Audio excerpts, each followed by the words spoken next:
and that only the panel is on show all the time, and the audience are sort of essentially hidden. And the reason for that is that in webinars you get much bigger attendees than you do at normal Zoom meetings, and they can't all be shown on the screen too easily. But the way to participate in the meeting for people, and it makes it clear on the notes, is to ask your question through the question and answer window, which you can do the question and answer box, or you can alternatively put your hand up. Those who are familiar with Zoom will know that look out for the blue hand, raise hand signal, and we will take the questions in order. So that's really all I want to say in the introduction. Moving on, if we can bring up the next slide, Ian, if we may. Yeah, this is the one I wanted. The people involved tonight, I will be chairing it. I'm one of the joint chairs of the LLF forums. The other one being John Neal, and our colleague Wyatt Ramsdale chairs some of the meetings as well. I'm a Surrey County Councillor for Farnham Central. John Neal is here principally as the leader of Farnham Town Council, and Wyatt is the Surrey Council Councillor for Farnham South. You see underneath the programme team who will be talking tonight, there was an almost identical OIP meeting last week, and we had a different team. In fact, we had the previous programme director who's phasing out, a chap called Chris Tunstall, who's done an absolutely excellent job. But we're now phasing to a new programme director, Simon Duke, and this will be your first chance to meet Simon. The other people will be talking tonight are Paula Goff, who's the programme manager, and Jonathan Foster-Clark from Atkins. So that's the team you'll be seeing tonight. So if we can move on to the next slide. This is the agenda for tonight. We've already done the welcome and introductions. The next section will be the update on the programme from Simon and Jonathan, and Paula will be involved as well as necessary. Then we'll go into the discussion session. I will briefly introduce that, and then all the participants then have the opportunity to come in and so on. We've had a couple of suggestions from a couple of members of the audience members from last time, who said that we structured the question and answer session last time as very general. People can come in and question and answers about anything. Well, perhaps this time we'll try and structure a little bit more in line with the presentation. So I'll ask people to ask questions about the various sections of the presentation, but we don't want to be too rigid about that. Certainly in the Q&A box, you can ask any question you like. But in terms of putting your hands up, I'll ask people perhaps initially to make questions, say about North Farnham, then Town Centre and the South Farnham and so on, depending the order of the sessions. And finally, the session will be closed by my colleague John Neal. So I'll now pass over to the project team to take it forward. So it's over to Simon and Jonathan now. Can we have the next slide, please? Yeah, so hello everyone. My name is Simon Duke, and as Andy's already suggested, that I'm taking over from Chris Tunstall, who's done a fantastic job in leading this program to where we are now. So I've got big shoes to fill, I know that, but I can promise you that I will be putting my full weight behind this program. I'm a Surrey resident and I know Farnham very well, and I know how important this is to all the locals in Farnham. So the objectives of tonight is we've been in consultation on our optimised infrastructure plan for the last couple of weeks, and that process finishes on Sunday. We hope that you've had your chance to look at that consultation documentation, and tonight we're seeking your views on that and also the prioritisation of the proposed options coming from that. Ian, can we have the next slide? This slide shows the sort of journey so far, and lots of you will certainly know that there's a long tail to this as well, and would say that Farnham's been studied for a long time. And it was sort of jump-started by a summit called by Jeremy Hunt in about 2019 in September. And the project team was pulled together in early 2020 and came up with a programme vision statement. It's in the purple box. There was a public consultation last year, which commented on the vision statement, and it was largely endorsed. And that became the birth of the optimised infrastructure plan, which only started late last year and was concluded by Christmas time. That optimised infrastructure plan was put before the councillors and the board early this year and endorsed to be published in draft and for this consultation process to take place. And that's where we are now with the STAR process. What I want to stress is that this is the start of the ongoing engagement. Normally speaking, we might not be consulting at this early stage in the process, but we want your views and your ideas to help shape the actions as we go forward and help crystallize what we're actually going to deliver. So the next steps will be the strategic delivery plan and business cases, what we're actually going to do, and some consultation on those ideas as they're firmed up going forwards. Can we move to the next slide, please, Ian? So, and I'm teaching granny here, but Farnham's a great place to live, but it has suffered from congestion and associated pollution, and it's time to do something about it. The A31 splits the town in two. There are lots of narrow roads, and the pavements are difficult to traverse. And certainly for shared use and cyclists, there's some improvements that are needed. All the town councils have come together, and this is quite rare, that we've shared a common vision and a common goal between Waverley, Farnham and Surrey County Council to push together our thoughts and to drive forwards transformational change through the OIP. Next slide, please, Ian. So I've already highlighted upon this. So the programme vision was consulted upon in autumn of last year. It underpins our OIP, and this is our vision statement now. And now Jonathan will take you through some more of the detail.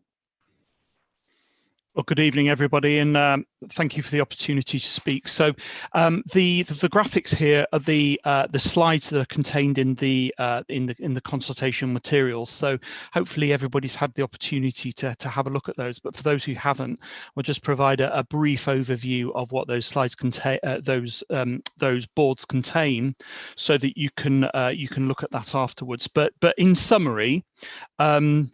This board here summarises the current situation. So we've obviously highlighted the fact that Farnham has a very strong economy. We have a highly skilled population living and working in the area and have high levels of economic activity. Indeed, Farnham has one of the strongest economies of the Surrey area. However, we've obviously got these clear challenges within the town with traffic and transport. So particularly with the town centre, with it being characterised by very heavy traffic, we have heavy goods vehicles, problems caused with narrow pavements on many streets, both within the town centre, but also across the town in North Farnham and South Farnham. We have issues with severance caused by traffic on many roads. And we also have the challenges of poor air quality, particularly in the town centre with an air quality management area that's been declared.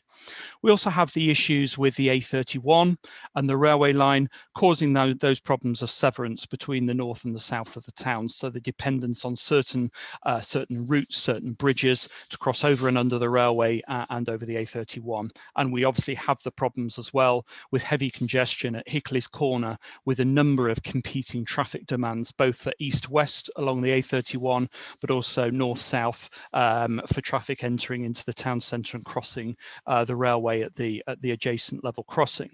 But we also have a significant challenge in the town is the very high levels of car dependency for many journeys, for travel to work, for travel to schools, and also for travel to the town centre for town centre based retail and leisure activities.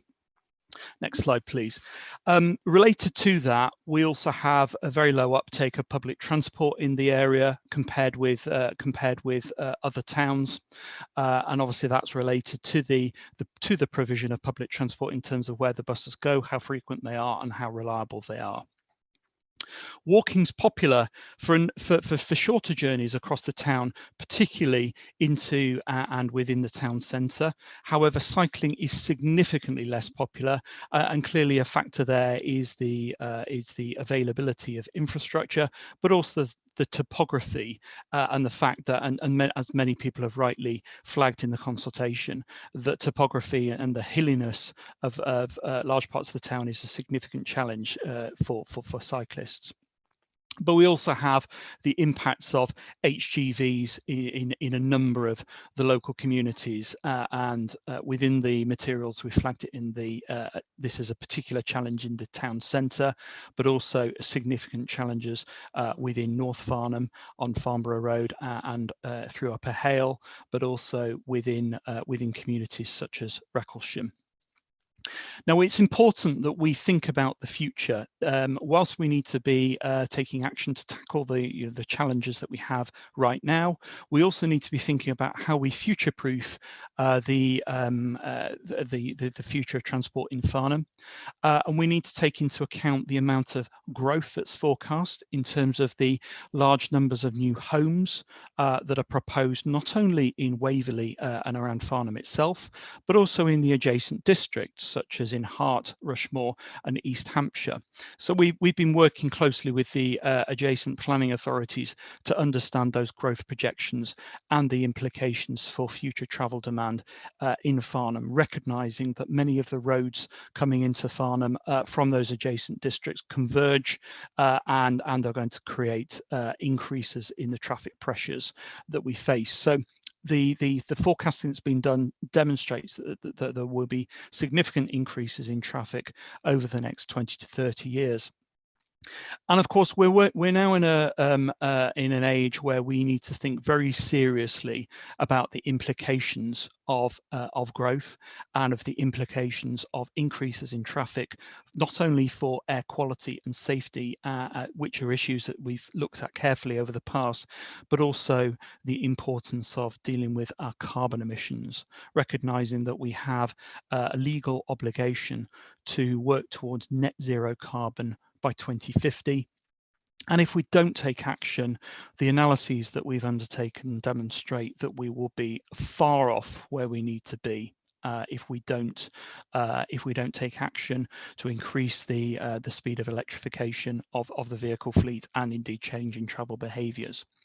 We've taken into account the wider policy context in terms of the major international, national, regional and Surrey-wide policies, and from that we've identified 4 key objectives for the OIP in terms of the need to rapidly reduce carbon emissions, creating well-connected communities, and through that providing good quality travel choices by all modes of travel. The importance of supporting Farnham's economy, which is obviously particularly important in a post-COVID world, and the need to maintain its vitality as the economy reopens. And central to this as well is the importance of improving the quality of place, reducing the impacts of traffic on our local communities. Next slide, please. So, in developing the OIP, we've taken very much an integrated approach to developing the proposals. We've looked at the issues across the town and how they interrelate with each other. And we've developed a comprehensive programme of interventions looking at the town centre. Sorry, if you can just go to the previous slide, please. Where you can see that we've identified a number of different proposals there for an integrated town centre strategy, and the importance of improving our public realm, the importance of integrating walking routes from the new development areas, including Brightwells and in future in Woolmead, and looking at walking and cycling, changes in road layout, management of parking and public transport hubs. And for the detail, you can go to the consultation documents for there. Next slide, please. Within our thinking for the OIP, we've also taken into account the potential implications for North Farnham and the interrelationship between North Farnham and the town centre, particularly in terms of if we were to be introducing major changes to the town centre, what that might mean for North Farnham in terms of traffic flows and how we manage that. we've explicitly taken into account feedback from the previous LLFs in terms of the importance of a comprehensive area-wide approach to dealing with the problems in North Farnham. You can see here that we've identified traffic management measures on the key roads, but also walking and cycling measures with widening of pavements, new segregated cycling routes, and also investigating improved bus services. Bearing in mind that North Farnham is right on the edge of the county boundary, with very, very strong linkages into Aldershot and across the border, we'll be looking to work very closely with Hampshire to ensure that there are seamless travel options. So, for example, walking routes, cycling routes are properly linked over the border, together with cross-border planning for bus services. We've also identified there that we'll be doing some further work to assess the potential benefits of a western bypass, but importantly, we're looking at delivering rapidly some quick wins to tackle the immediate problems that are faced right now, particularly looking at HGVs and indeed reducing traffic speeds. South Farnham is also very important as well, and indeed has strong relationships with the rest of the town. So we've identified a number of schemes, including Recklesham, for looking at potential options for a bypass, looking at options for improving walking and cycling, and dealing with the very real current challenges that are faced for people who are looking to make active journeys in the area. We've also looking now in more detail at the station area and how we can tackle the issues of severance from the town centre, particularly the issues caused by the A31. So there'll be a real focus on the station area in the future. We'll also be looking at potential options to reduce traffic using the level crossing. So, for example, looking at how we could better use station approach and connecting with the 8287 there and providing, for example, new access to the A31 from that direction, together with new bus routes and better bus infrastructure. But again, we'll be looking at the importance of quick wins there to tackle the effects of speeding traffic, including introduction of new speed limits. Next slide, please. The A31, so many of you will be aware that there's the potential here for some major improvements. The A31 at Hickley's Corner is currently in the government's pipeline of major scheme investment under what we call the Large Local Majors Fund. So the next steps are going to be to do further work to identify and develop further potential options to address the issues of this area, particularly focusing on the issues at the Hickley's Corner junction itself. But critically, we need to make sure that this is fully integrated with the town centre proposals and the emerging thinking for South Farnham.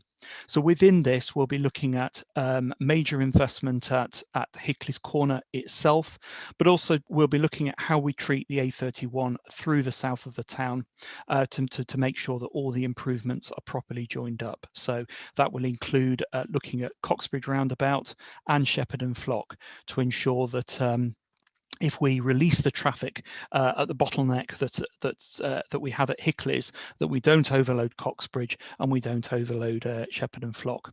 And the other complementary measures here will be looking at the improvements at the level crossing and dealing with those, because clearly the traffic tailing back from the level crossing at present is blocking back into Hickley's. So we need to treat the level crossing and the Hickley's Corner junction coherently as a consistent package.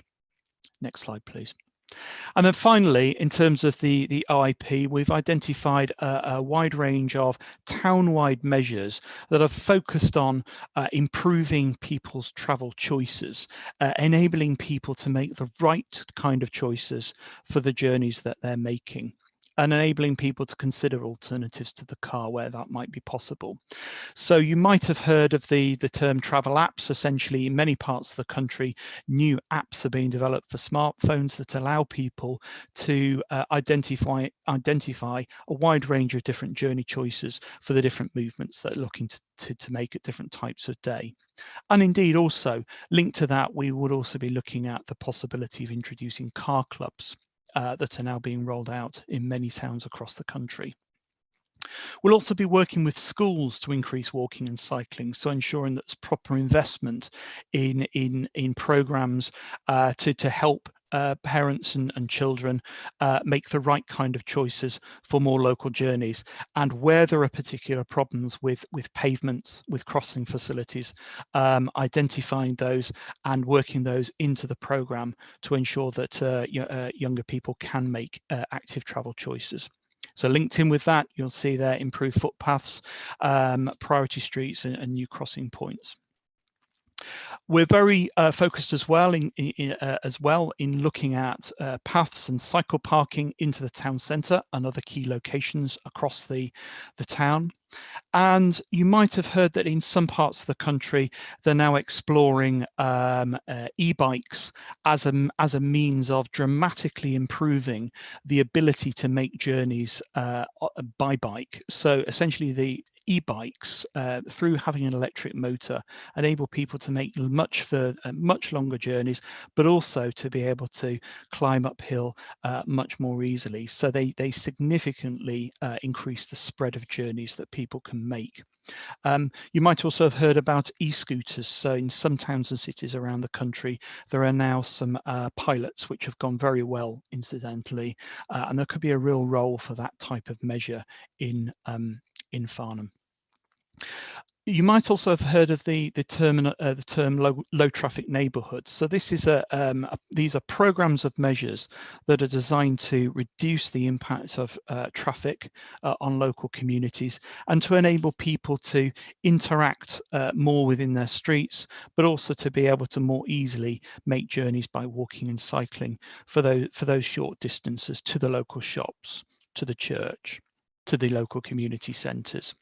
And they bring about a sense of increased neighbourhood well-being, but also it's obviously a key opportunity there to help increase the amount of walking and cycling and healthy living. But also at a town-wide level, we're looking at improved bus stops and services, and also exploring the potential rollout of electric buses, again to improve air quality, but also to support us with our quest to significantly reduce carbon emissions, and indeed improve the quality and attractiveness of the bus fleet across the town. And linked with that as well, instigating a review of fares and bus routes across the town to deliver that dramatic improvement in bus accessibility that will be so important in helping people to make more informed travel choices in the future. So that's an overview. So essentially, I'll sort of hand over to our chair now in terms of what we're seeking to achieve from tonight. So over to you, Andy. I just managed to unmute myself there just in time. Okay. Thanks very much to Simon and Jonathan for that. I'm pleased you turned your camera on, Simon. You're interested to know one or two people are desperate to see what you look like. So you fulfilled that requirement. Fortunately, you're just as good looking as Chris Tunstall, Simon. So that's a good point about that. Anyway, moving on to the question and answer session. The way this is going to work now is that I will take the questions from people who have already got their hand up, whatever their question is, because one or two people put their hand up before I made the thing a bit. We'll try to section it. But after that, I'll try to ask people for questions initially about the introductory slides that Jonathan had about travel, transport. There's quite a few of these. Then we went to the town centre, then the North Farnham, then to South Farnham, and the slides at the end about Farnham as a whole and the A31 corridor. So I'll try to take it in that order, but I'm not particularly religious about it or anything like that. We'll see if it works, and if people ask questions in different order, I won't worry too much about it. But let's start with a question. If Ian could maybe take down the slides now so we can see the people on the screen and so on. If we start with a question from John Hemsley, Ian will bring him on. There, John's appeared now. And if you have a camera, you could come up as well if you want, John, I believe, but you don't have to. So let's hear your question first of all, John. You'll have to unmute yourself.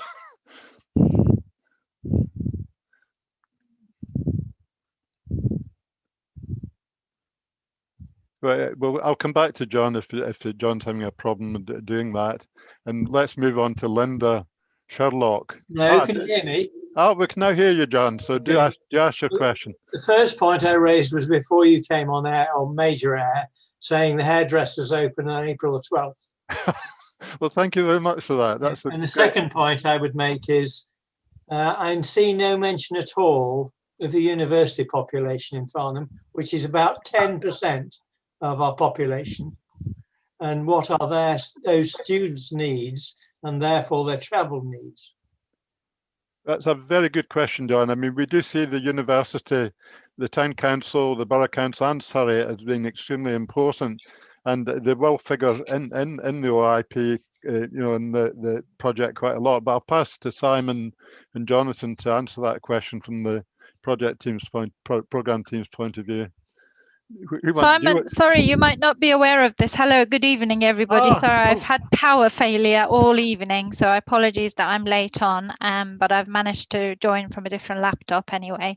I'm delighted to say that we've collected to the University, Arts University, and we have a meeting that is in the process of being scheduled. It had been scheduled, but we had to cancel it to reschedule it again to speak to them about their comments on OIP and actually engage them on some elements of our work. So that link is them. They're 10% of your population. Mm-hmm. I mean, they are invited, John, to all of our various consultation sessions, but we are now actively putting in place interventions to speak with schools in particular, and also with the university to engage them on projects that are related to the Farnham infrastructure programme. So that is not just a university either, it's also a school project. So we've involved a charity called SATRO, and they're in the process of pulling together a project that will be put to schools to engage young people.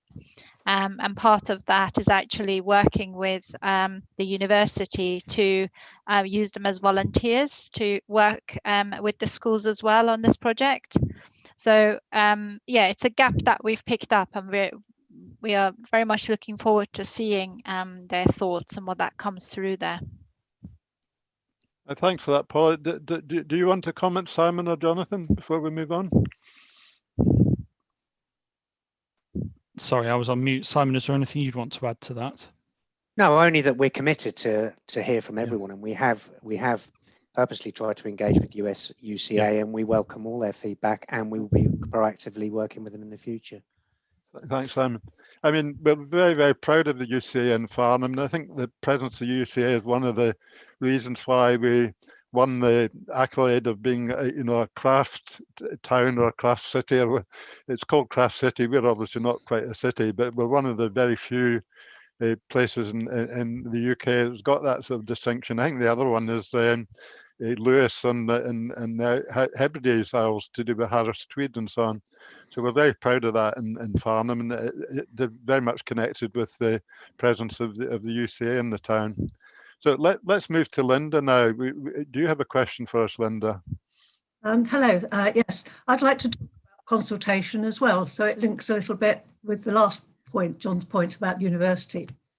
I've been fully engaged with this, reading everything I can, and you've certainly provided a lot of information. I've been on your online site. I've looked at the exhibition boards. I didn't do too well there. I kept getting falling out. Maybe it was me and my IT, but I've read the summary documents, and then I went to the full 86-page Farnham infrastructure document. So there's plenty there. So consultation, to get a good read up, it's good that there's plenty there, but it's also needs quite time for people to address it. So that's just a point to make. It's good to have summaries. So reading through the infrastructure document, I was I had the feeling that you had a set of people in mind, like people who will be easily able to hop on a bike, yeah, or an e-something, scooter, whatever. And it made me wonder how exactly you've tackled analysing the population of Farnham, how you've defined the population of Farnham, how you've looked at the mix of ages, all sorts of things that we look at when we're doing epidemiology. So how have you seen those sectors of the population, and how do you intend to deal with them? So students are one particular thing. But what I'm concerned about is the people who aren't going to respond to any of this, who aren't going to come to Zoom meetings, who aren't going to sit and read all those things. And it's not because this is of no interest to them, because they're in a stage of life where they just can't. Life is filling up. I thought about it, and I reckon I'm 70, and I reckon there were at least 3 decades of my adult life that any of this would have just passed me by.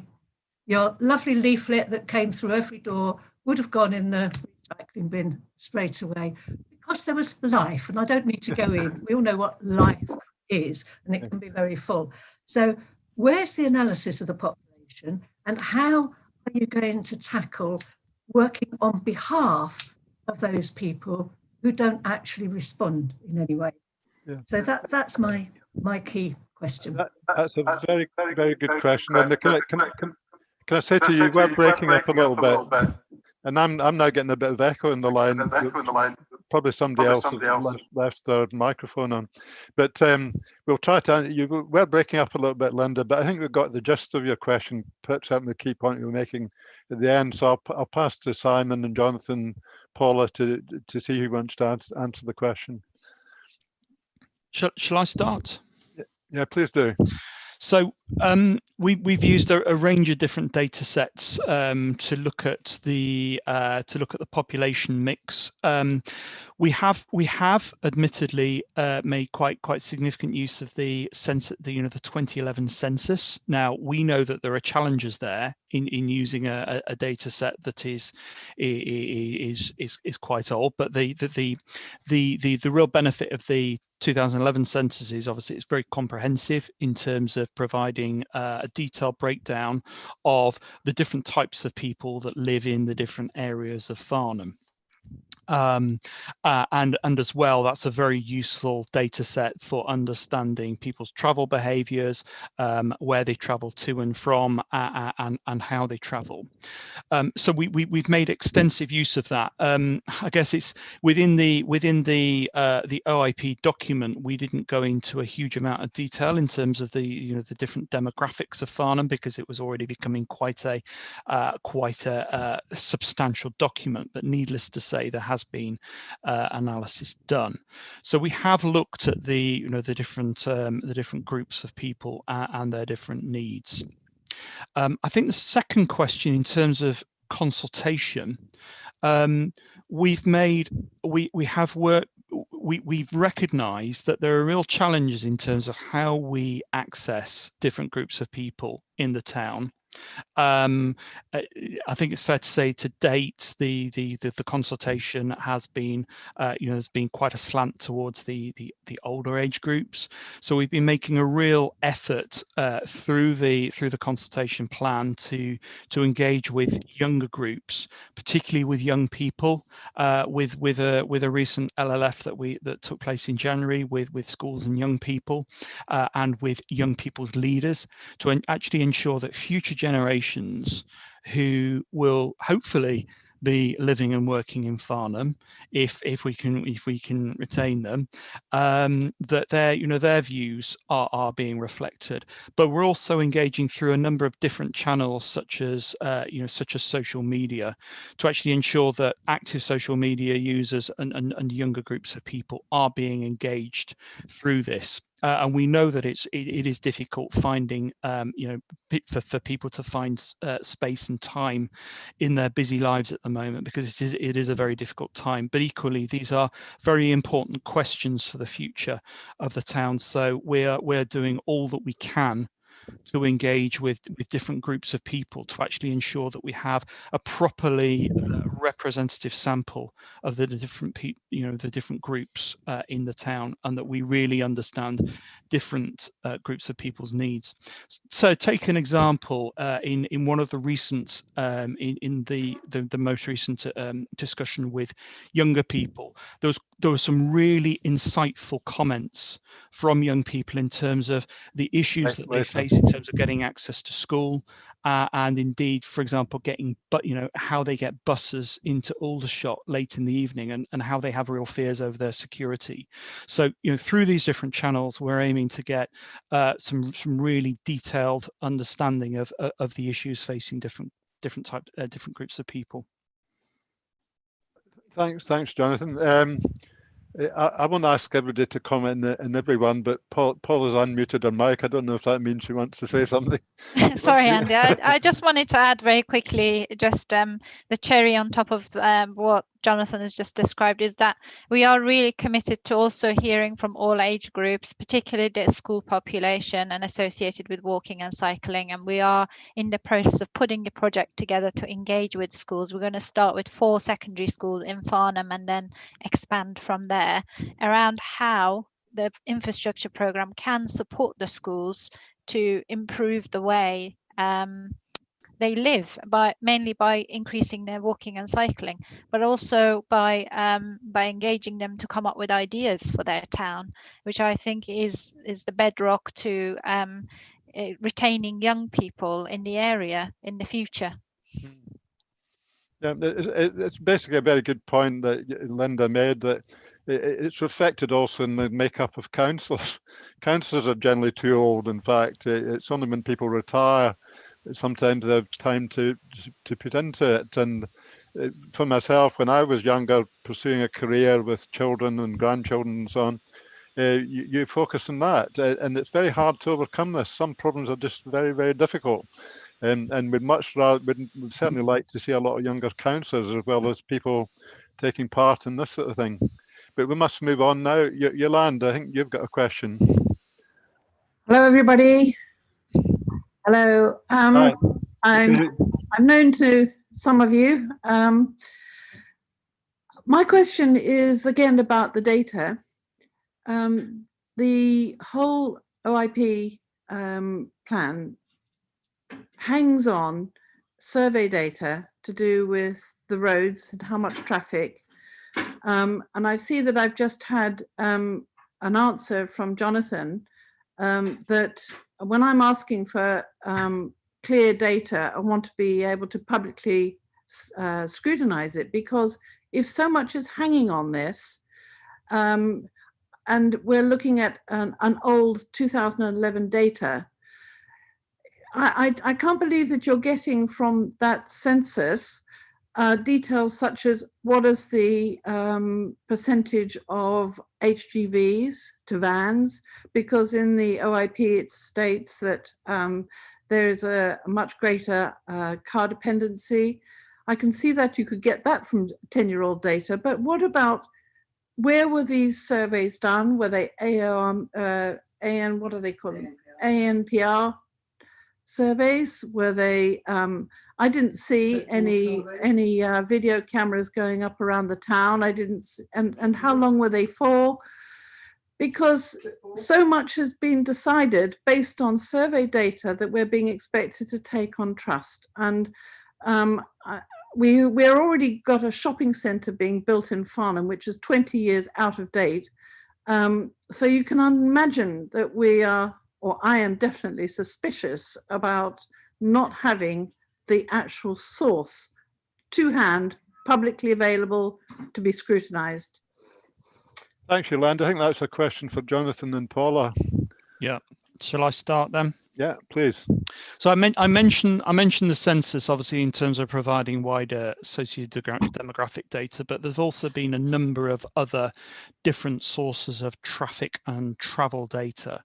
So there were a transport model was built of the town, and it was updated last year with ANPR data to help to understand origin destination movements across the town by different types of vehicles, so by cars, by light goods vehicles, and by heavy goods vehicles, and that data is available, and it can be we can include that in the in the final version of the plan. So yeah, that data has been used to inform our analyses. Excuse me. And indeed, as we progress with the OIP in terms of the more detailed technical work, that we will be going into in much more detail the data to underpin our further analyses. I must emphasize that we've been working at great pace over the last 3 months to develop the initial thinking. And it goes without saying that over the next 3 to 4 months, as we develop the OIP, drawing on your feedback, but also drawing on the data, we will be using that data to inform our thinking further. So yes, data is there, and it's based on and it draws on ANPR surveys that were undertaken in 2019. But more work will be needed over the next 3 months to interrogate that further. Emphasize that it would not be appropriate to be undertaking detailed surveys in 2020 for the purposes of long-term planning in Farnham. We work with a number of authorities around the country, and we have seen just how unstable, that's probably the wrong word, but how volatile the travel and traffic behaviours have been over the last 12 months with the lockdown and the periodic releases and further lockdowns. So it would be wholly inappropriate to be undertaking detailed analyses for for planning the future of Farnham based on 2020 data. So we've therefore opted to use 2019 data as the basis, and will continue to do so. And then in the future, surveys can be undertaken in the future once travel behaviours have settled down in the sort of the post-pandemic new normal. Just Andy, just very quickly on top of what Jonathan said, which is very well put, is that we are following government policy around what data we use. So the Department for Transport has released guidance for companies like Atkins around what data to use to produce this sort of design proposals, and we are going to be verifying that data when we can. When that guidance is updated around post-COVID return. However, that's going to take some time, and it's going to be a new normal. So that guidance and policy will be different. And without embarrassing you, Jonathan, I'd like to say that Farnham is in good hands, and you are one of the best known industry experts in transport. So we are in good hands there. Thank you. I mean, but it does go without saying that we are straining the sinews to ensure that we have robust data and evidence to support this. Number one, because the DFT demand it in terms of looking at in terms of best practice for transport studies, but also in terms of supporting future funding bids. So if we don't have robust evidence underpinning our analyses, our business case submissions in the future will just simply be thrown out by DFT. So we have to get this right. We cannot afford to, we're not making this stuff up. It has to be based on robust evidence, because we obviously owe it to the town to make sure that we've got the right data and the decisions are properly evidence based, but also because we have to unlock the funding from DFT in the future. You're on mute, Andy. Thank you, Paula. I should leave on all the time, but unfortunately you get some echo sometimes if you do that. The next question from Peter Goodman. Peter, and you're on mute. Hi, hopefully that works. Yeah, Peter Goodman from Farnham Cycle Campaign. Yeah, we all remember this time last year when there were much fewer cars on the roads. Everybody felt as if they could safely cycle into town. In other words, we could start sort of modal shift, people leaving their cars at home. But what concerns us in this OIP technical document on page 75, in terms of timescales, there's no mention of any new cycle tracks anywhere being completed within the next 3 years before 2024. Could you confirm whether any at all will be completed within the next 3 years to start this process of modal shift? And really, this is just the start of encouraging people to move out of car mode into bicycle and active travel mode. Thanks, Peter. Jonathan, I guess you should start on that one. So what we, in terms of the program that we put forward in the draft OIP, it was a relative, we took the view of what we considered could be achieved in terms of the timescales for design and implementation of significant infrastructure. But I think certainly we'll take on board that comment in terms of that speed. This is a big challenge in terms of, we know that we need to act quickly to get the modal shift, to obviously deal with the current problems with traffic, but also to actually help support the rapid shift in behaviour that is going to be needed to support the ambitions for carbon reduction. The challenge is making sure that the programme that we have is robust and doesn't go off track. But I think what we will now need to do is to review what we're proposing where, and how quickly we can deliver that. Simon, would you have any views in terms of speed of implementation at this point, about the need for rapid action and how we can essentially deliver stuff, you know, almost bring in a bit of project speed into how we do things in Surrey? Yeah, absolutely. And for my background, I've been used to delivering stuff at speed throughout my career. So I'm very keen to get something done and to show that we mean business in Farnham. And so I hope that you will start to see some benefits within the next year. So we're already planning the quick wins that are well known, which is the HGV ban and the speed surveys. But there are other things we are looking around that we can do that some of them have been on the shelf for a long time and haven't received the appropriate funding. But we're looking at pushing those forwards and trying to make a difference next financial year. So Chris Tunstall is going to stay on actually in the short term to manage that program of quick wins, to make sure that we get that done and that we can show you that we mean business in Farnham. Yeah, so the quick wins is obviously things like the HGV ban, the 20-mile-an-hour speed limits. But in terms of cycle tracks, the answer I'm hearing here is absolutely zero in the next 3 years. And yet I'm seeing towns all around us like Borden, Aldershot, Guildford, all actually got spades in the ground at the moment building cycle tracks. Do you think this is good enough? So there's an active travel to bidding process that's going through at the moment, and Roger Williams has been appointed specifically to deal with that across Surrey, and that includes Farnham, and also tying in with Hampshire as well to ensure that our cycle tracks are end to end. Are we doing enough? Probably not, but we intend to accelerate that process. I can't give you more specifics at this moment, other than if there are any specific ideas that are out there at the moment, then we're willing to consider those as part of the quick wins process. Simon, just a quick one to add that we're also taking forward a separate local cycling and walking implementation plan, which is not as highlighted in such detail in the OIP because it's a separate item of its own.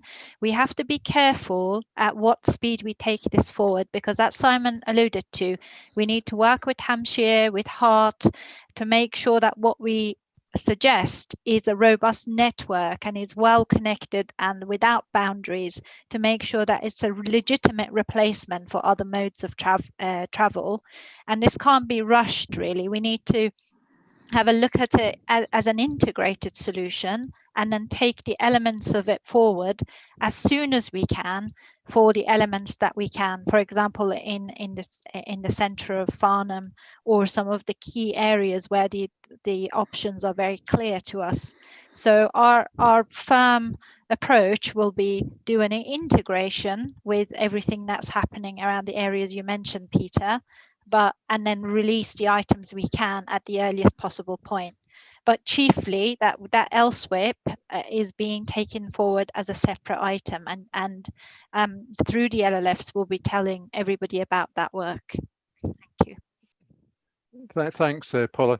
If I can add a general comment, Pete, that as you know, the centre of Farnham is particularly difficult in terms of the competition between road space for traffic, for cyclists and for pedestrians, and particularly for shoppers. You know, the economy of the town is dependent on good retail and so on, apart from other things.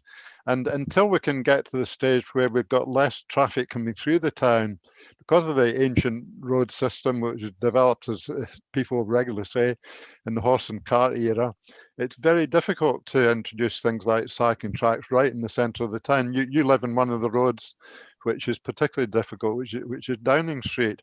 But everybody's in favour of this happening. It's just it can't happen absolutely overnight. You know, I know that's frustrating for everybody, and do please come back and say if you think I'm getting this wrong. But I think the intention is there to introduce active travel, more walking, more cycling. It's just extremely difficult in the centre of Farnham.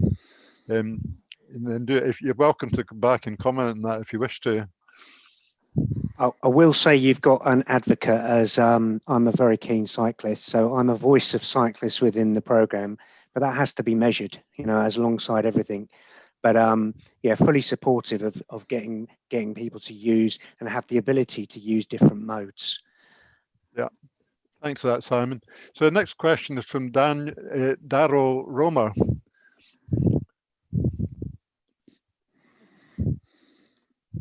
I see you there, Daryl. You need to unmute like everybody else has this problem sometimes of unmuting.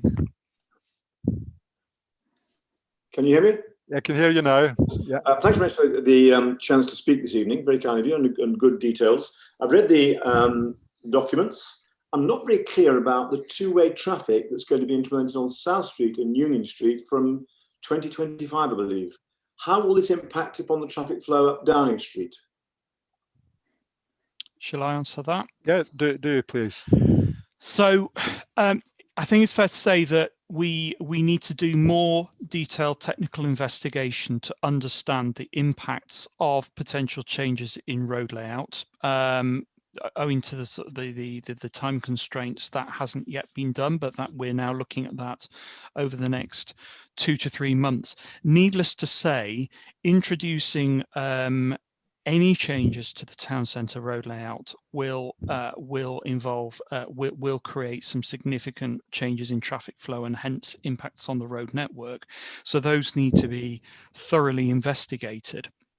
But within our proposals, what we're suggesting is that Downing Street could be restricted to traffic. So essentially, we would reduce the amount of through traffic in the town centre by the borough west of Castle Street would become two-way, and then people wanting to sort of access from the west would then use West Street. Downing Street would then have traffic restrictions, and then people wanting to use Wagon Yard and the central car parks would be coming in via Union Road via two-way, and then could come in from the east via South Street two-way. Needless to say, those changes in road layout are going to be involve some potentially significant changes in traffic routing, and will be undertaking some more much more detailed investigations over the next 2 months to understand the implications of that. But needless to say, what we found with the current gyratory system is that because of people wanting to use a particular car park, there's a lot of circulating traffic in the one-way system, which adds to the traffic burden and adds to the problem. Within our strategy moving forward, we'd be looking at directing people to the nearest and most convenient car park to them. So if you're coming in from the west or the north, we'd be looking at directing people to the Heart. If you're coming in from the south, we'd be looking at directing you to the Wagon Yard. If you're coming from the east, we'd be looking at taking you into the Riverside. And then obviously with sort of further investigations needed for how people access and egress the central car park. So needless to say, more detailed investigations needed. We know that converting South Street to two-way traffic is potentially going to be complex, but we believe it could result in a much more rationalised, more efficient way of getting people into and out of the town centre, which would be a lot more convenient for all. Thanks, Jonathan. And any additional points from Paula or Simon? Very quickly, Andy, I think what Jonathan's described needs to also be checked, and this will be the intention, against the pedestrianisation suggestions or making the town pedestrian friendly, and then the intervention has to be weighed against the different options for that and examined against the different options for that before we actually arrive at something. So it's worth saying that those suggestions aren't concrete. They are proposals that we've put on the table as possibles to resolve some of the current solutions. Thank you. Thanks, Paula. I'll take the question from Ella Stoop next, and after that, I'll encourage people to move on from just the general questions about and talk about first of all the town centre, then perhaps North Farnham, then South Farnham. So let's take the question from Ella first, please. You've referred to the ambition of net zero emissions, and also there's a lot of emphasis on well-being. My question is really, if you're looking to put in these bypasses, would that not take away from both those factors, but also that people have, there's a lot of benefit for a lot of the attraction of Farnham is the fact that it's got these green open spaces near the town centre.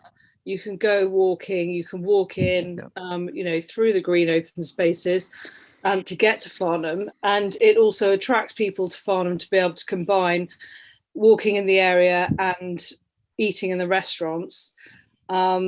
And by putting in these bypasses, would that not take away from that attraction and take away from the ambitions that you mentioned earlier? Jonathan? I think we sort of need to be clear on the sort of the different types of travel demand that we're looking at. So clearly, if traffic is going through the town and not stopping, that is different to people who are actually coming into the town. Is that what we? I think that's the nugget of this. How do we make Farnham an attractive place that we continue to bring people in, and how do we keep traffic out that doesn't belong there? And that's precisely what we're seeking to achieve through the OIP, is getting the right balance of different traffic and travel demands across the town.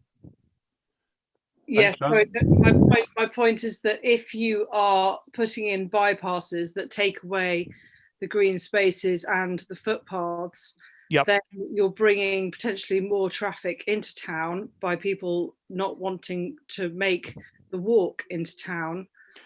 And I see. Therefore, bringing more traffic in because they'll just use the bypass to get in rather than go on a picturesque walk. Yep. And of course, that is one of the big problems that we have had in the past with the way that we've done infrastructure investments. So there's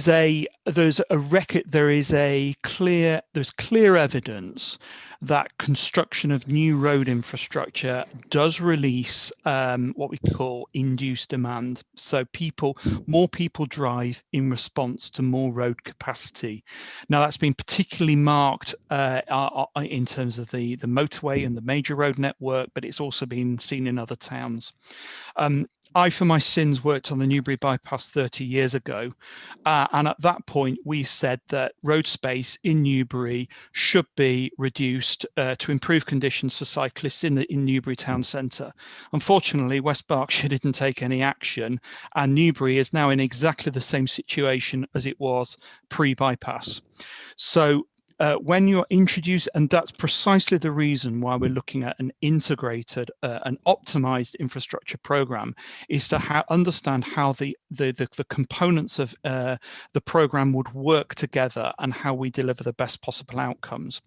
Needless to say, if we were to put in any new road infrastructure, we would need to ensure that we don't have that unintended consequence of creating, sort of unlocking a whole load of new traffic that is obviously works against our goals, because we need to be reducing the amount of motorised travel in Farnham to meet our net zero goals and to meet a whole range of other different criteria. So those particular issues in terms of people potentially shifting to cars, if there were new infrastructure, we will need to look at that very carefully, because ultimately we want more people walking and cycling as part of this plan. It's good for health, it's good for the environment, and it's going to be good for ultimately it will be good for the town. There's also clear evidence from organisations such as Living Streets and Sustrans. There's a document called the Pedestrian Pound that walking and cycling are actually good for town centres. There's evidence that people who walk and cycle to town centres spend more on average than people who drive. That's clearly documented evidence. So there is also a clear economic imperative for people to be walking and cycling. So whatever we do in terms of how we develop the programme, it will be designed to ensure that we avoid those unintended consequences of more people driving in response to improved infrastructure. Thanks, John. I think both my county council colleagues, Stephen Spence from North Farnham and Wyatt from South Farnham, have put their hand up. They want to speak. So let's start. Stephen was first, so let's start with Stephen first. And then Thanks. Simon wants to speak. So we'll take Stephen, Wyatt and Simon in that order. Stephen. Thanks, Andy. I mean, obviously the OIP is complex, which is why there's so many questions, and rightly so. I'm a bit of a broken record when I say what we need to remember is there have been reports on what needs to be done on Farnham's traffic for 50 years, and nothing was done about it. And nothing was done about it because people got into arguments about the various things that they wanted. And so the powers that be sort of walked away. And whilst it's important to question, I always think we have to avoid this little postcard I got sent once. I got sent this postcard, and what it was it had a picture of Moses and the children of Israel standing by the Red Sea. And it was just when Moses had parted the waves and there was a path through the Red Sea. And the caption underneath was, "What do you mean it is a bit muddy?" So we just have to be a little bit careful that when people are concerned about cycling and they ask the question and the answer comes back, yes, we want to do something about cycling. What we need then is all of the residents who support stuff being done about cycling to come on board and push and support. So when we have the HGV ban being put in place, and there are big issues about it, somebody's been asking questions about colliers. We're on to all of the HGV companies. Somebody then says, yeah, but the Ford Access, that's going to be a problem. Yeah, it is. It's an Achilles heel in the HGV ban. But if you ban the trucks over 7.5 tons except for access, it's better than when they had open slather. So again, what you need is the residents who want an HGV ban, having examined it and having looked at those details and having had answers to questions, to come on board and be supportive of the HGV ban, particularly if people start flighting it. So we need strong resident support of what we're trying to do. at the same time as people answering getting their questions answered. In the center, there's just going to have to be a better balance between car, pedestrian, and cycle.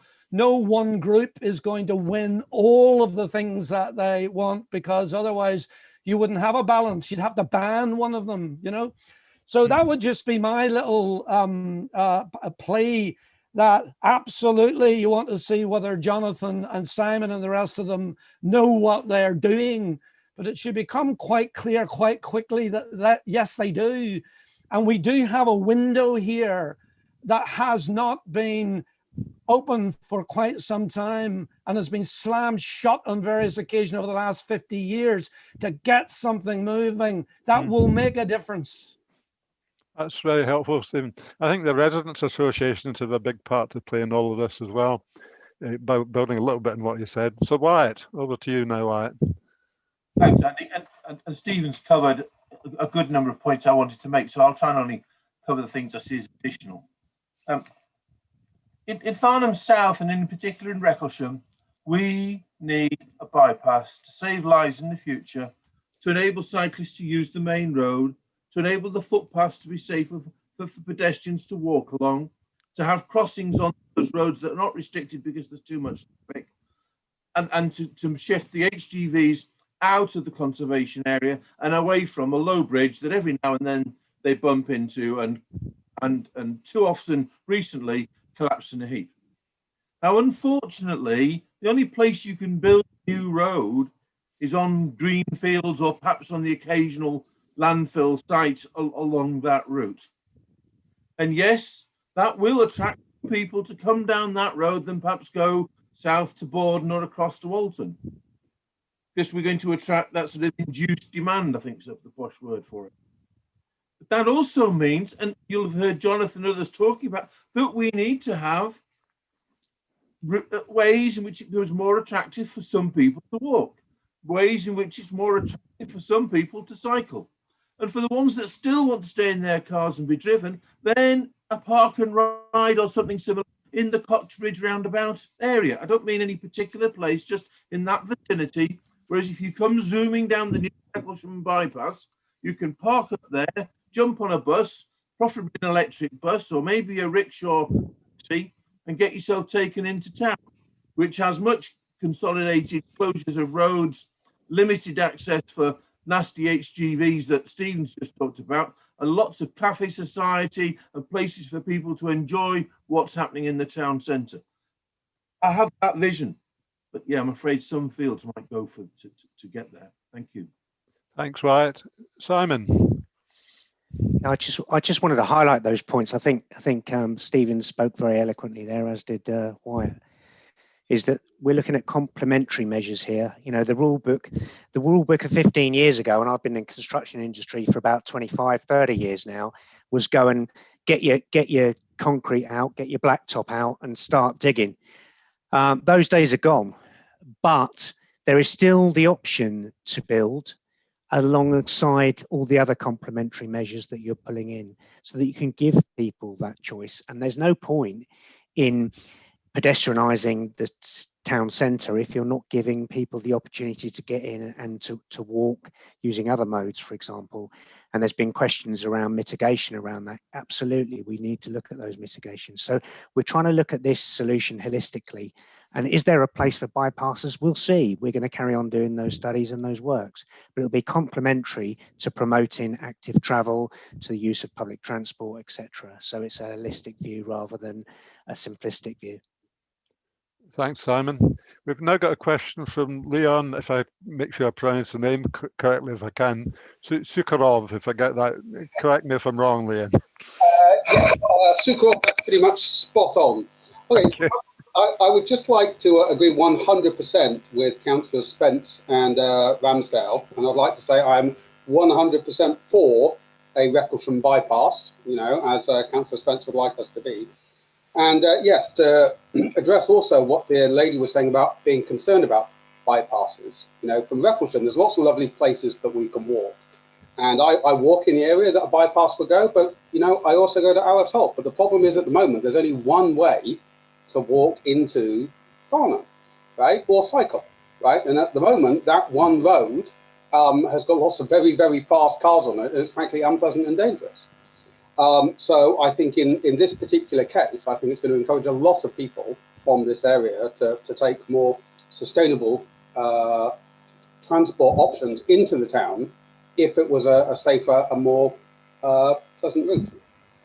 And I agree, I'm behind it 100%, but I would like to ask what actually happens next, right? I think there was a question that says, you know, what are the timescales on this? According to the OIP, I think we are, the next stage is to look at delivery cases, is that right? That there's cost cases and delivery cases to be done for that and the other major road options. So is that the next step? When does that actually start? And when do we actually get, presumably coming out of that, we get a couple of concrete options where people can actually look, these are the specific pros and cons and decisions get to be made. So is that the next step and when does that happen? Thank you, Liam. Paula's unmuted her mic, so I think she's perhaps ready to answer that question. Thank you. In terms of the next steps, our plan is absorb the comments we received on the OIP through the consultation that will come to an end on the 14th. We will then go away and understand the comments that we've received. And in parallel with that, we are currently designing what the next steps in terms of developing and doing more modeling, doing more surveys, and really understanding what are the interventions we need to put in place to resolve the problems we identified in our vision document and contribute along the themes we identified in our vision document. That program is coming together as we speak. There's a detailed program over a 15-year period that covers all of these projects. The timeline of them may change. And we're currently actively looking at releasing as many quick wins as we can under our Project 1. As you know, the FIP has 4 projects under it.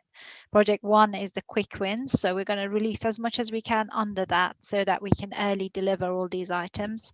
Okay, Project 2. The bypass, for example, right? You know, concrete, yes, no. If we do it, there's 1, 2, however many options there are. At what point do we go, are we doing this or not? What are the options? Yes or no?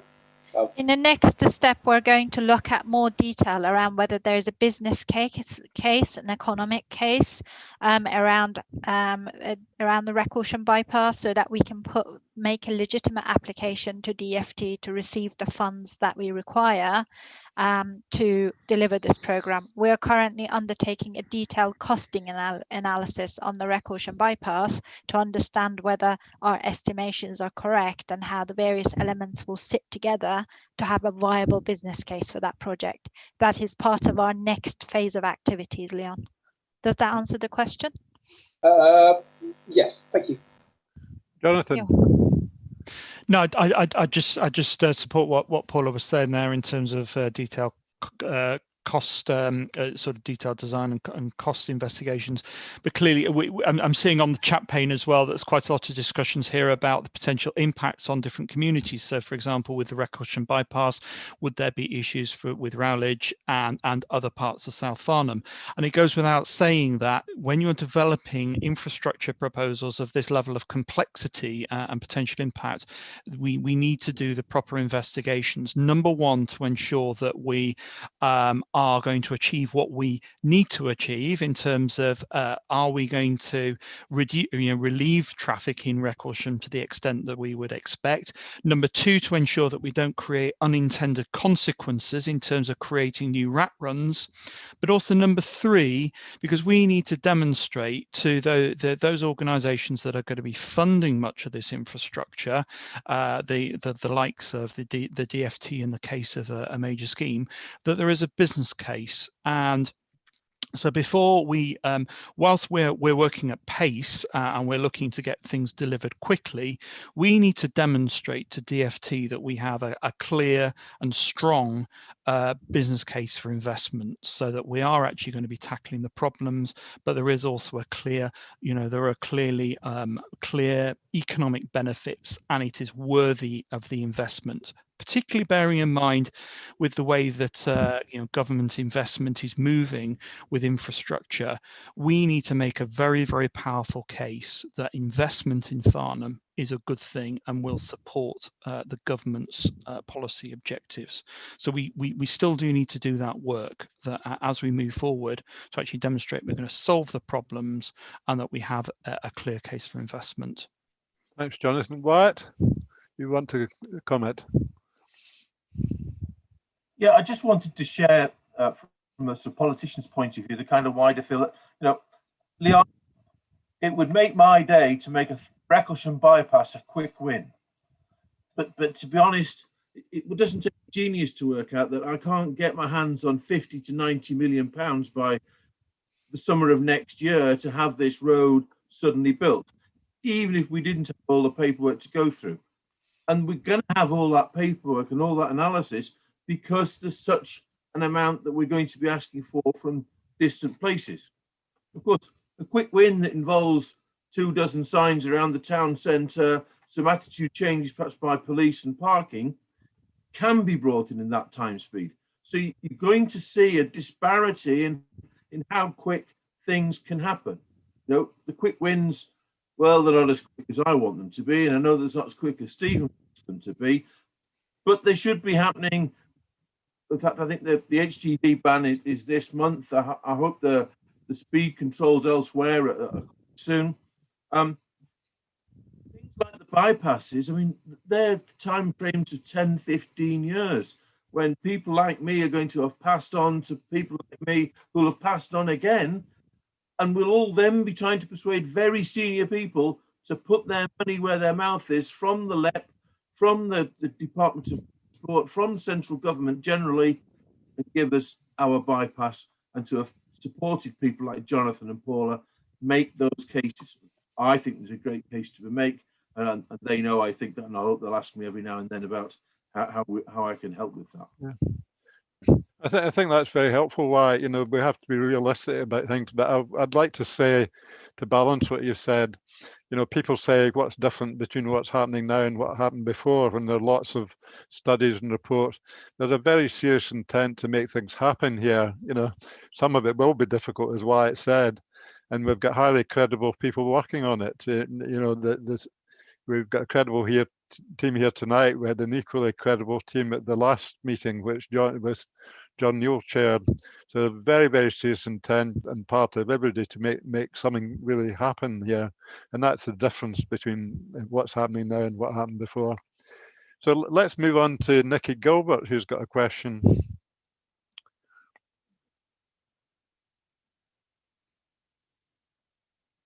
Again, you need to unmute yourself, Nikki.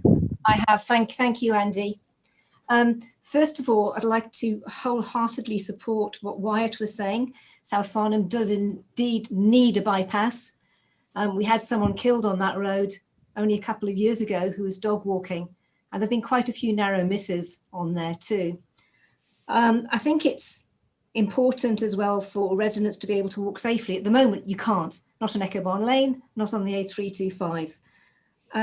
One question I did have was when we were considering or looking at a little public group at the possibility of having a bypass, I think we identified that we'd need an area of land off the A325, which was potentially going to be used for development. So have you as a group thought about stopping development on that piece of land in case we're able to get the bypass to go ahead? Because we wouldn't want to be in the situation, of course, that we get a yes to the bypass and suddenly, hang on, where are we going to build it? There's no land available. Jonathan? Clearly, there's a local plan process that Waverley need to follow in terms of developing the local plan with site allocations. So that is the sort of the basic premise that we work on. But we are not yet in the position of determining routes.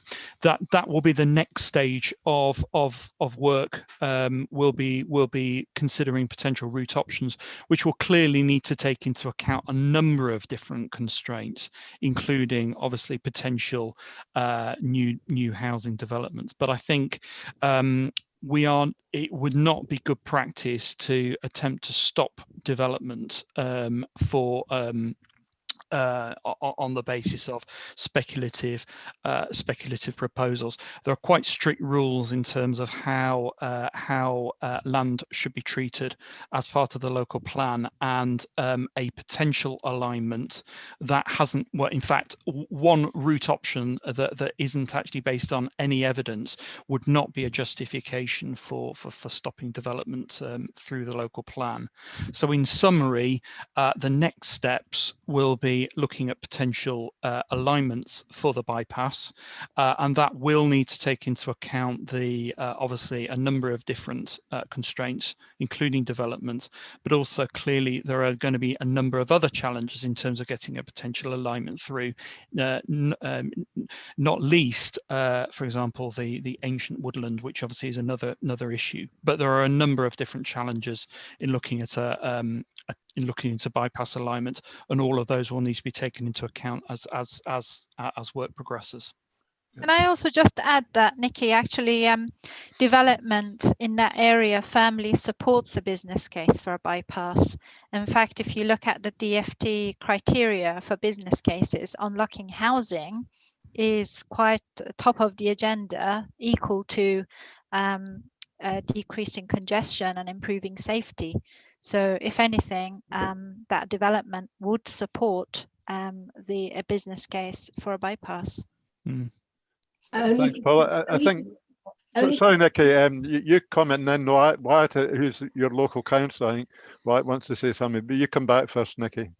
No, I just wanted to say that seems sensible, Paula, but my concern is that there may not be any space left to put the road in, because certainly when we as a local Recklesham group were looking at it, found that there was very limited availability of land anywhere to make that little link that goes between effectively just above Echo Barn Lane, where that sort of pub is, I've forgotten its name, and then linking down onto the A31. That's a big issue. And can I make one slightly different point, secondary, but talking about the town centre, very much applaud moves to make that a better place, rather like they've done in Kingston upon Thames with a lot of pedestrianisation. I think, though, whilst I like cycling, my partner's a very keen cyclist, I think that it's important to have cycling available around the town. For the town centre itself, I don't think that should be, or we don't think that should be, the number one consideration. Wyatt? I wanted to come in and say that same thing as Nikki started by saying, which is, in my local knowledge view, if the new road of the Recklesham bypass has to leave the A325 inside Surrey, then there is only one field where it could do that, and I'm presuming there needs to be either a big T-junction or a roundabout to do it in. I have asked the borough council officers and highways officers if they can earmark that field. I suspect they've had the same theoretical books as Jonathan's got, which says, no, you can't do it yet, Wyatt. And I understand that. Clearly, we couldn't have people like me running around saying, oh, you've got to keep that field and this one over there, just in case I ever win the case for a bypass. But what people like you, Nikki, have got to do is make sure that the future people you select to represent you both in the borough, because they get a lot of planning residential decisions, and me, when you get to replace me in a couple of months' time, do understand those issues and are ready as soon as Jonathan and co come and say, yes, we think we'll go that way, to say, right, let's make sure that field is protected for that use. And yes, we understand the issues of what I would call the Coxbridge Village, which would provide the volume of houses to win the financial case. I hope that's clear to you, Nikki. I think you and I have had this debate in the past, along with Stephen. Yeah. But I hope the other 90 odd people who are listening in are also understanding that the Recklesham bypass. Thank you. Thanks, Wyatt. There's no other attendees got their hands up at the moment, but I noticed there was a good question from Catherine Powell from North Farnham in the Q&A box about buses. In fact, you're very welcome, Catherine, to come on and talk about it if you wish to. Are you able to do that, Catherine? Could we bring Catherine in if she wishes to, Ian?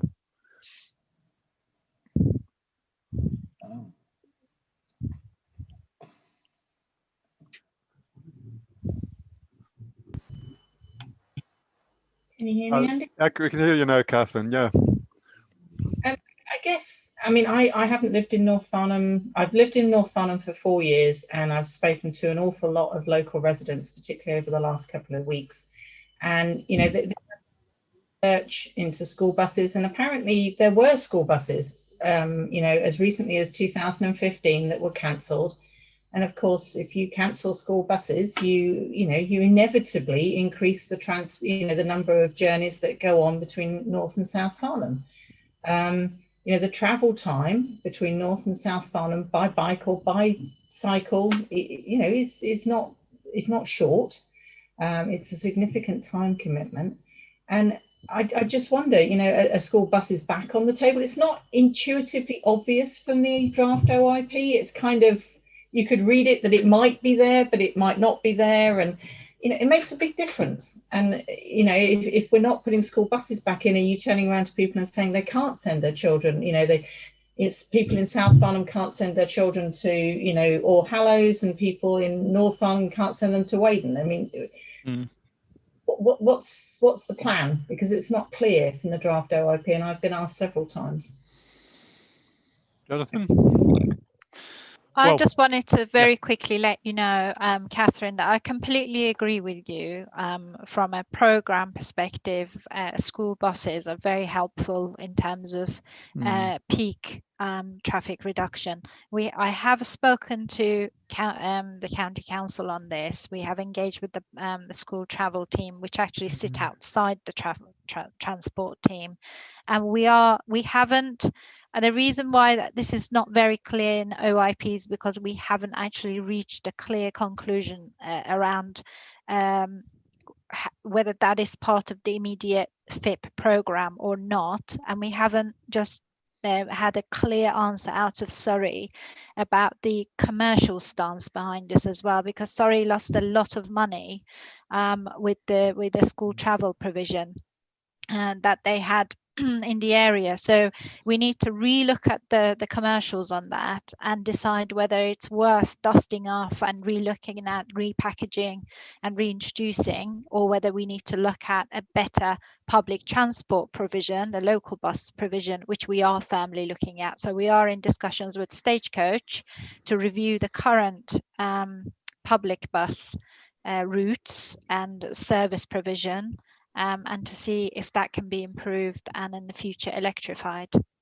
So Jonathan, if you want to cover the technical side, if there's anything else. Yeah, I'd sort of just support that really. So we're in discussion with the school travel team to really understand this, and the kinds of measures that can be introduced. Of course, the big challenge with bus services is the amount of public sector support needed to keep them running, and that was obviously one of the reasons why they were previously discontinued, particularly given the financial challenges for local government with what they call with their revenue accounts. Many local authorities are sort of what we call capital rich, revenue poor, and you can secure funding for capital improvements through a range of different sources, but it's always a challenge in terms of maintaining demonstrating the business case for supporting bus supporting bus services. But I think certainly that'll be something that we pick up in the next phase. And indeed, if that were to be progressed, it'll be critical to really demonstrate that there is a real case for supporting for investing in such services, and that there is a long-term, that they are financially viable in the longer term, because the last thing that we want is, stop-start type things where you introduce measures and then they're discontinued after 3 years because they're just simply not financially viable. This has been a challenge for many local authorities around the country, and ultimately, when we make these recommendations, it does need to be in the light of that long-term financial sustainability. Yeah, I remember very well the scheme that Catherine referred to. It was known as the Pegasus system. I live in a road with a school, and it was very popular both with the parents and the children and the teachers and the residents, because of course it took a lot of traffic away from the school at busy times. So people were very unhappy when it was cancelled, but it was cancelled purely for financial reasons. The county at the time couldn't afford it. So there we go. But hopefully something like that can come back now. We've got a question now. Sorry, is it? Oh, Catherine, you want to respond? Do please, Catherine. Yeah. I'm so sorry. I mean, we did have a local residents look at the cost of this, and they think it's about £10 a day per child to go on, a school bus. That's about what it costs to run, and that's clearly a lot of money for the average parent. So and it's a lot more expensive than driving a car. And therefore, I would very much encourage those that are working on the infrastructure program to seriously consider, that issue, as you rightly say, between the capital expenditure and the ongoing operating cost. Because what we don't want is a whole load of decisions based on, we'll deal with it in operating costs, and then in 5 years down the line, that's all gone, and we're left with a mess. And I really, I cannot tell you how many people said that this is a real concern for them. And I really hope that we find a long-term solution to the problem. And Catherine, I'm going to pick this up on the back of what you've said, and I'm going to try and square it off earlier than intended. And I will come back to you around what answers I get and then get your feedback on it. So thank you very much, Paula. You'll hear from me. Okay, have we finished now? Do you want to say anything, Jonathan, or not? Oh, No, Wyatt I'm wants to done say now. something. Yep. Wyatt wants to say something. Thank you, Andy. The problem about the bus service thing, and I once analysed it with a fellow councillor who's been a bus manager. It's very easy to be busy with your buses in that rush to school time and the same time when perhaps office staff are making the same or similar journeys, and then again coming home. But what do you do with your fairly expensive asset and your driver for the time in between time? And if the bus trip going in is about 8 o'clock in the morning, you're going to have to be quiet, Chinook. Can you mute your? I'm mute at the moment because you're making too much noise. Yeah, and that you could you mute your mic temporarily? Thank you. carry on, Andy. Sorry, Wyatt, carry on. Yes. And if your bus driver starts at 8 o'clock in the morning for the route in, and he's still dropping off at 6 o'clock, that's a long day. So do you then introduce split shifts? That has another economic consequence for you. Of course, and I don't know how Catherine's done. Maybe she's allowed for that length of employee for the school bus runs. But of course, one of the things we can do, and I hope we're being proactive in doing, is either attaching Section 106 attachments to new developments so that they're required to fund or help contribute towards a bus route that takes people from the new site into the town centre, and hopefully the same bus route goes on to the local bus or comes the local school or comes back and does the school at the other end of the journey. Because it's only that way that we're going to be able to afford it, I would have thought. Thanks, Wyatt. Annette, would you like to come back now? You have to unmute now, Annette.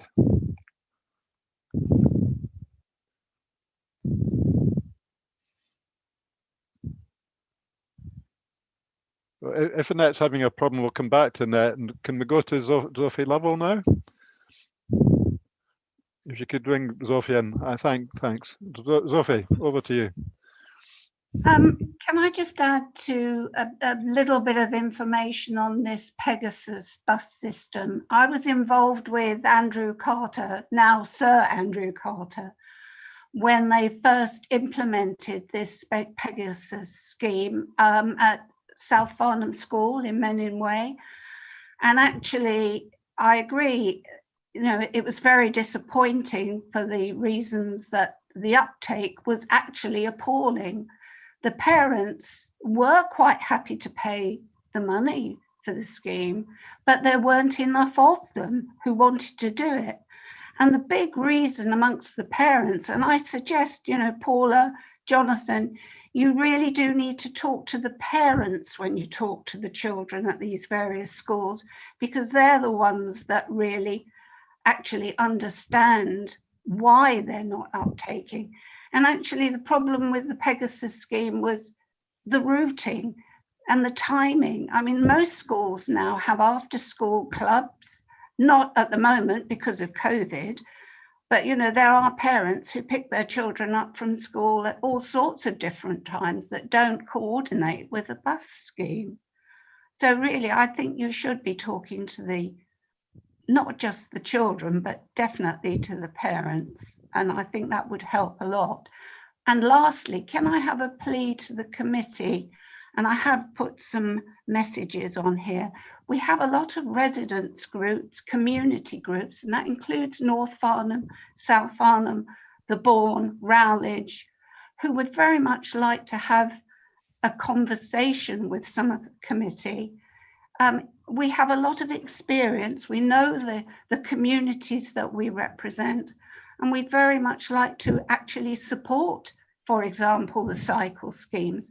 But there are lots of things that actually haven't come out. You know, people who are wondering about where will these cycle schemes be? Will it mean that I'll lose my parking space outside of my house? Because a lot of people in Farnham don't have parking on their property.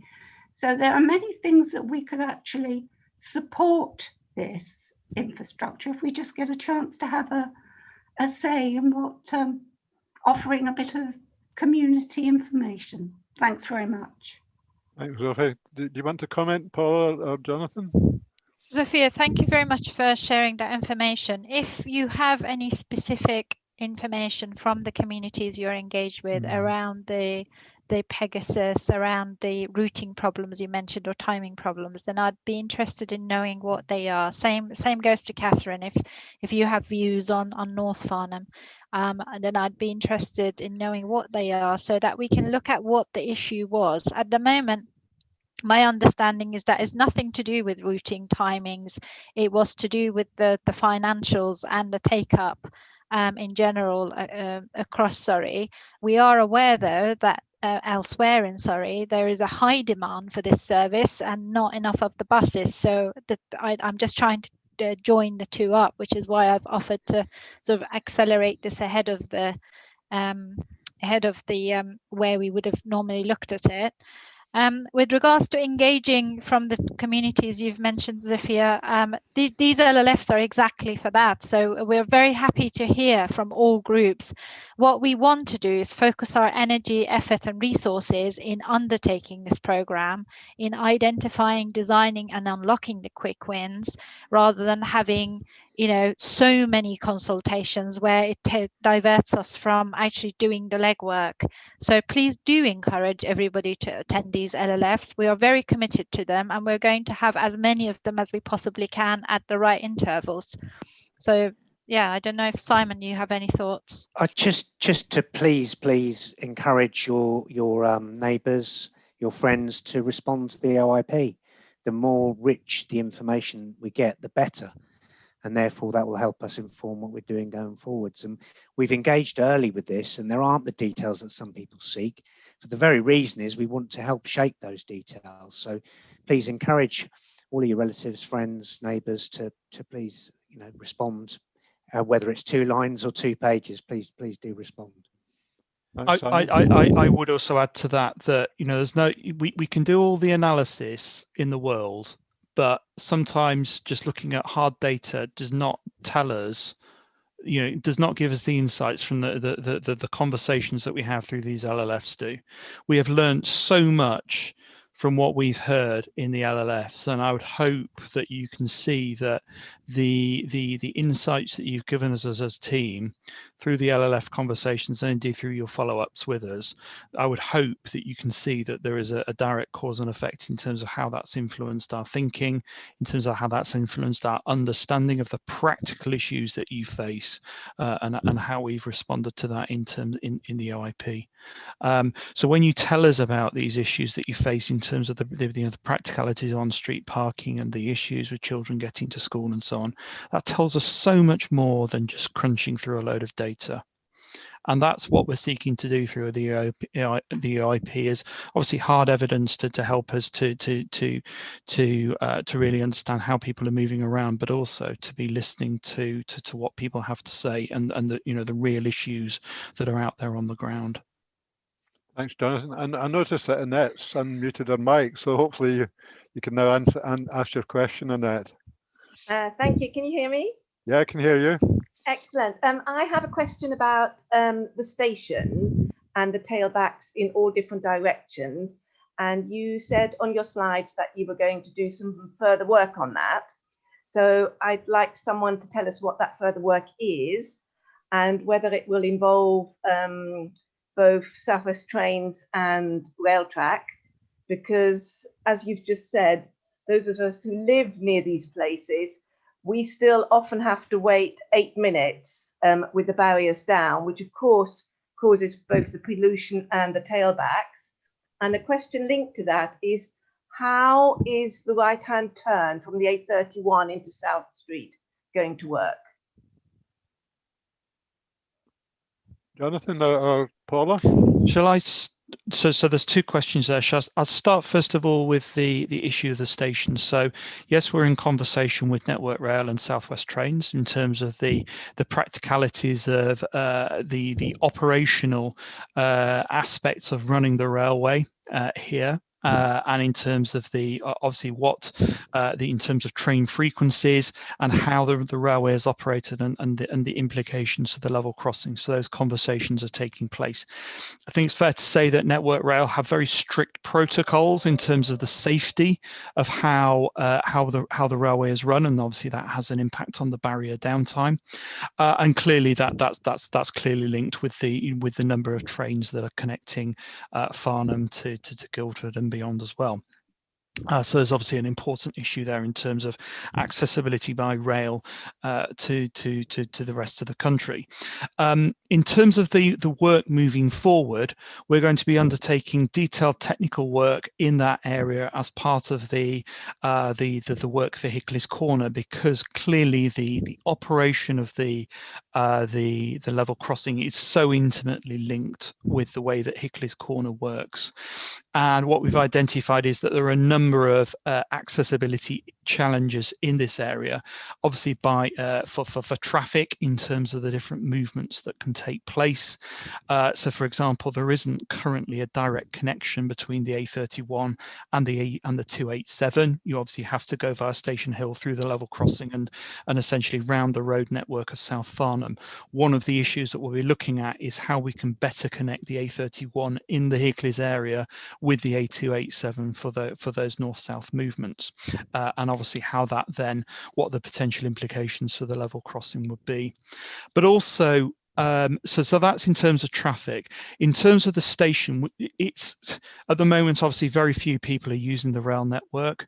I think it's fair to say that in the future, DFT, Surrey, and all the stakeholders in the rail industry are desperate to get people using trains again in the future for the long-term sustainability of the rail network. Now, clearly there are some major implications in terms of how people live and work and conduct their lives in the future that will impact on the use of the railway. So there is a piece of work to be done there in terms of thinking about the long-term future of how the railway will be used and what that means for demand. But that said, Farnham station is clearly a major interchange in terms of a source of travel demand and an opportunity for people to connect between different travel modes. So with obviously there's a big car park there, but we need to be investigating the role of cycle racks, how we can get better bus interchange and other travel modes to ensure that people get seamless journeys in the future. So that will be an area of further investigation at the station. And then in terms of that point about the right turn from Hickley's into South Street, the big issue here is the number of competing traffic movements that need to go through those traffic signals. At the moment, the signals have been designed to essentially maximize the amount of green time for the limited movements that we have. In a set of traffic signals, if you introduce an additional competing or conflicting traffic movement, clearly that takes out green time from other movements. So that and if you have less green time, that will mean more traffic delays. So there are some very, very difficult competing demands to be catered for. Introducing that right turn was a potential option, but it's fair to say that the work that will be starting soon will be looking at all of the competing demands for movement through this junction. Importantly, not just traffic movement, but also how do we get people crossing on foot and by bike, and how do we deal with the severance issues caused by the sheer amount of traffic in that area. So all of these issues will be picked up over the next few months as we investigate Hickley's in more detail to develop a solution that's going to be workable for all of these different demands, but importantly is also going to be deliverable, and we can essentially we can make a change reasonably rapidly, so we're not waiting another 30 years to actually get a solution on the ground there. Thanks, Jonathan. I'd just like to add a couple of comments to what Jonathan has said. The new rail operator, one of the things that went into the bid and which they had to deliver, of course, is the direct service from Farnham to Guildford. And that's a very useful thing, particularly at rush hour times. But even before the pandemic came along, when you viewed these trains coming in and out of the station, during the day, not during the rush hours, they were traveling virtually empty. So that made me, and that's of course means that twice as many, twice as much time has been lost at the barrier, going up and down twice as much, and it's to allow empty trains to go to and fro. So I just wonder if we should have quite so many trains going during the day. One train an hour would seem to me to be more than enough, rather than the 2 trains an hour. That's one suggestion.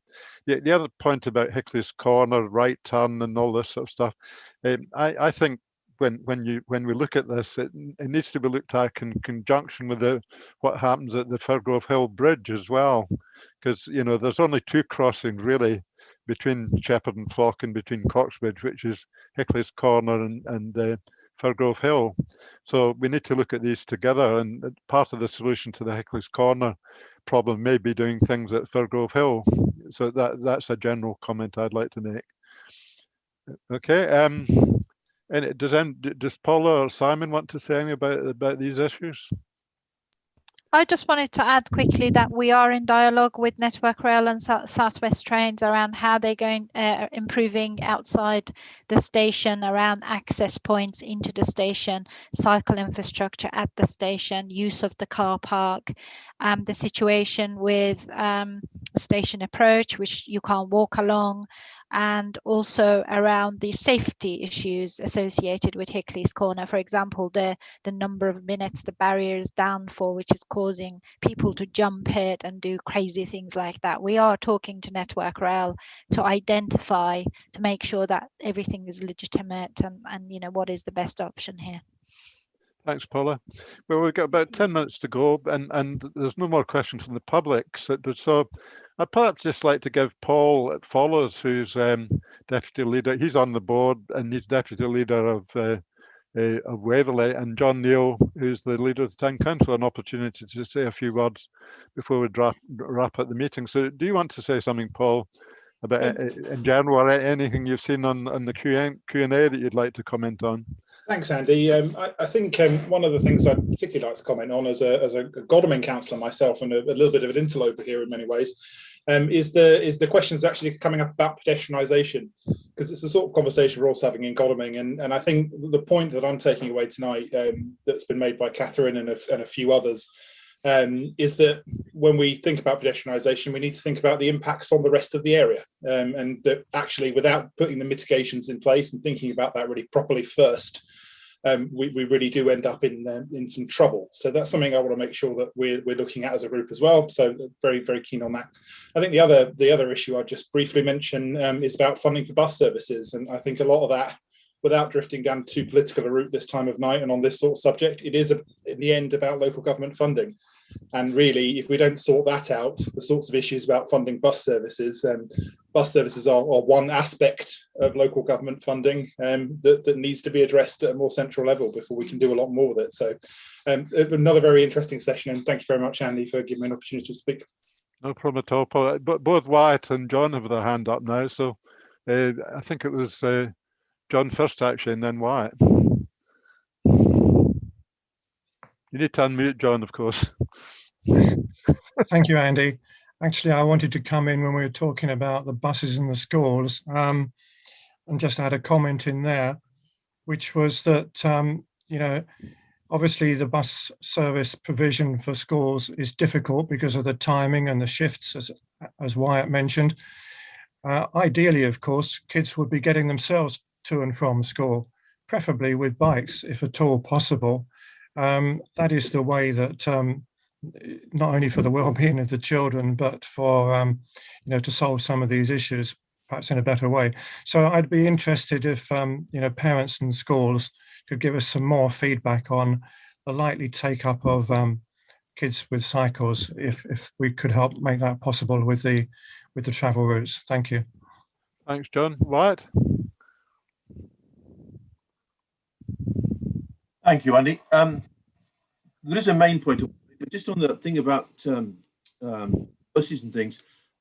My son used to catch a bus to school, but because he played for the rugby team and he did canoeing and outdoor events, and then they had training sessions before school, over half his trips to school or picking up from school, we had to do by car because it was a non-standard bus time.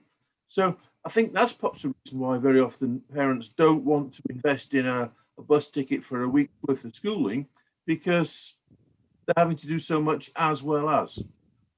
But I'll just leave that in the mix. The real thing I wanted to do is to get across to everybody here, and indeed, please tell your friends, you know, the leadership at Surrey County Council have pushed forward, and it's all been agreed, although some present voted against it, £139 million over 5 years investment. And we've got a project team, the skills of which you've seen tonight, that costs all in over £1 million a year to run. You know, this is an opportunity Farnham couldn't just recreate again in 5-10 years time. So please, please, please, everybody, grip it now. Get your views in. If you think there's a project that won't work, tell us now. We don't want to spend the detailed money on spending in Jonathan's excellent team and Paula's team, building up a case of something that really has no legs on it to start with, and none of us want, or not you in your particular area or residential group want. Please get those ideas in, and please, when they start to find the need to make compromises, perform in that debate. I've seen some of that, you know, well, we're not sure we want cyclists zooming in on the roads in the town centre. Oh, no, we want cyclists because they'll spend more money than the people in the cars. Oh, no, we want to be the pedestrians. We're going to have to compromise, everybody. Let's find a compromise we can all agree on. Yeah. Otherwise, what happens is the people with the money walk away and spend it somewhere else who are a bit more comfortable or accommodating. So let's get stuck in. Andy and John, I hope I'm not pinching your lines there. Cheers. Not at all, Wyatt. Thanks for these comments, most of which I agreed with. But I have to point out, Wyatt, not like you to be political. And we were given the opportunity to vote on the whole Surrey budget, which is roughly £1 million. We didn't vote against the Farnham infrastructure project. We weren't given the opportunity to vote on individual items, so nobody voted against this project. But let's not let's not fall out over that. Oh, so you voted against the money? I voted against the whole budget, but you didn't have the opportunity to pick and choose. You were given this choice. Anyway, we won't finish in a negative note, Wyatt, because you and I and Stephen will all work very well together. So I'd like to ask Ian if he'd be good enough to bring up the what comes next slide. And I'm going to now hand over to my colleague John Neal to close the meeting, to thank people and explain to people what comes next. So over to you, John. Okay, thank you very much, Andy. So thank you everybody who's come along tonight. We've been up to about 90 people, and a very wide range of questions and an interesting load of discussions, I think. So we very much appreciate all that, and we will try and take as much of that on board as we can do. First of all, I'd just like to thank the panel here and all the program team who have helped put together this program and the presentations tonight, and take part in the discussion. That was well appreciated. Thank you. And also to my town council colleagues for facilitating the meeting tonight. That was useful as well. So, and thank you, Andy, for chairing the meeting excellently as usual. And I think that's about all I need to say to everybody. Now, we have another session on the 10th, which is on Wednesday. That's a Facebook Live forum, trying to cover the same ground as we are here, but in a different media circumstance, with social media, so we say. And also in the evening on Wednesday, this is a more select group, shall we say. That meeting is similar to this, but aimed at the business community. So we're looking for any business people here to come along, or to prompt their business colleagues to do so. But it will be looking at the issues from their point of view. So that's the sessions that we have planned at the moment. Also to mention that any comments you want to make on the OIP in a written form, please make them through the website so they get back to the team as well. I think that's all I want to say here. Thank you very much. So thank you everybody for coming along, and good night to you. Good night. Good night, everybody. Good night, all. Thanks, everyone. Good night. Good night. Thank you, everybody. Thanks, everybody. Well chaired. Thank you. Good night.